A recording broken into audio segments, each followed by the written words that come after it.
केंद्र सरकार ओडिशा रे 44,700 कोटी टंकार रास्ता प्रकल्प अनुमोदन करछथि। सेतिरे जातीय राजपथ प्रकल्प पई 30,000 कोटी टंका, राज्य राजपथ प्रकल्प पई 13,000 कोटी टंका मंजूरी होईछि। सेबरी भुवनेश्वर पारादीप को संयोग हेब नूतन ग्रीनफिल्ड रास्ता।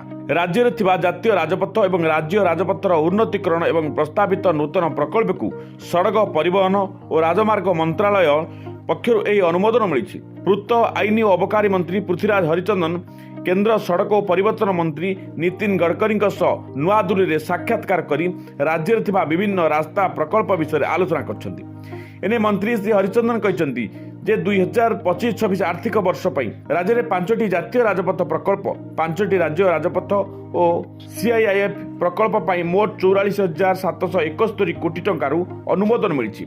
एथिरे भुवनेश्वर पुरी रास्ता को 8 लेन करने 140 किलोमीटर दीर्घ टांगी पुईतोला इच्छापुर रास्ता को 6 लेन विशिष्ट करने को अनुमोदन मिली। सेहीपरि 400 किलोमीटर दीर्घ राउरकेला बडबिल पारादीप भाया डुबरी रास्ता को 8 लेन करने एवं एनएचए 149 अधीन थिबा 68 किलोमीटर दीर्घ पालहड़ा पिटिरी रास्ता को 4 लेन करने केंद्र सरकार अनुमोदन मिली।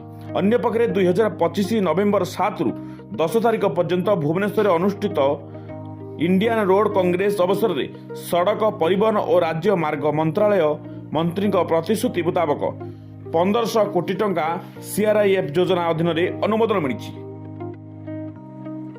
ब्यूरो रिपोर्ट प्रभाव न्यूज।